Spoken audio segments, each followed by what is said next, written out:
Good morning, John. There's something about the moon. It's just up there. It's peaceful. It's beautiful. It is unchanging. It's solid. Not like down here on Earth with all of our messes and our wars and our AI and our software viruses and actual viruses and back pain. The moon doesn't have any of that. The moon has no problems. And sometimes you can look up at the moon and think, yeah, that seems nice. I feel like all of us probably have a little bit of that feeling right now. It's just a place where the news cycle doesn't exist sounds lovely. No notifications, no governments making decisions. The moon has been a lovely distraction for a lot of people this week, including me. It is, in a lot of ways, I think maybe the most peaceful place we can see with our naked eyes. Like anything on Earth is going to be less peaceful than the moon. The sun, you can see that, but definitely less peaceful than the moon. Even if you count the planets, which you can't really see with your naked eye, all of them have more going on than the moon. And so we get this little piece of peace up in the sky that we can look at and think, God, that'd be nice. Just a little break. But here's the thing. The moon is peaceful for a pretty important reason, which is that it is dead. You know, that's what the dead do, is hopefully they rest in peace, which is what the moon is up to.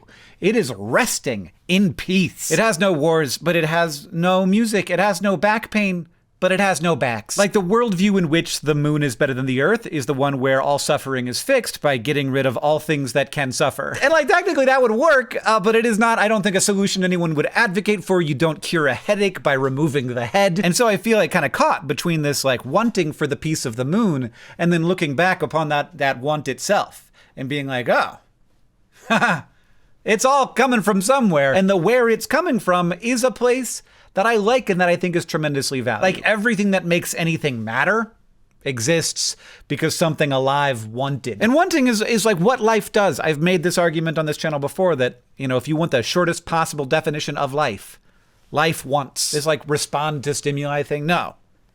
It wants a thing it needs to survive. Life wants. Life evolved want in order to keep itself going. And it used to be that our wants were very simple, like just sunlight for a long time. But as things have gotten more complex, so have the wants, you know?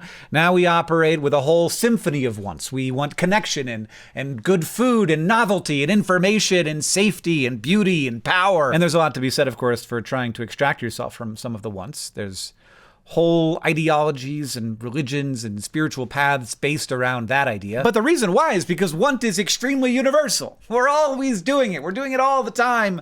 The wanting is kind of the whole thing. And the moon, of course, wants nothing. And this is where I arrived at a thought that might be my favorite thought about the moon that I've had this week.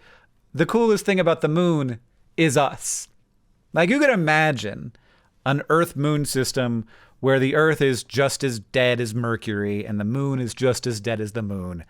And that place doesn't matter. There's a billion of those all over the galaxy. The coolest thing about the moon is us. It's people looking up at the moon and thinking, God, I could use a break. And writing songs about it and poems about it and telling stories about it and imbuing it not just with meaning, but with personality, with life. And it's astronauts leaving footprints in dust that will never blow away. And it's not just like the existence of the photons in space. It is the human on the other side of the camera that decided when to click the shutter closed. It is the human who is seeing something that no one else has ever seen before, who wants to capture that beauty and share it with everyone, with me and with you. The moon is peaceful, and the Earth, of course, has just a lot going on. Much more than any other place in the solar system. Possibly more than any other place in the galaxy, as far as we know. 8 billion humans all wanting at the same time. That's to say nothing of the non-humans that are also wanting. That's going to be messy. As wonderful as the moon is, it would be nothing without us. It does not even make its own light. What we see is the sunlight that bounces off of the moon and reflects back at us. Just like all of the meaning that the moon has is just our meaning that is bouncing off the moon and reflecting back at us. To the astronauts of Artemis 2, welcome home. I did indeed wait until you were safely back on Earth to publish this video, because, you know, it's terrifying. But thank you. Thank you for all of your work, and of course for your want. You wouldn't have gotten where you are without it. There's something important that life does that nothing else in the universe can do, which is that it makes things matter. John, I'll see you on Tuesday.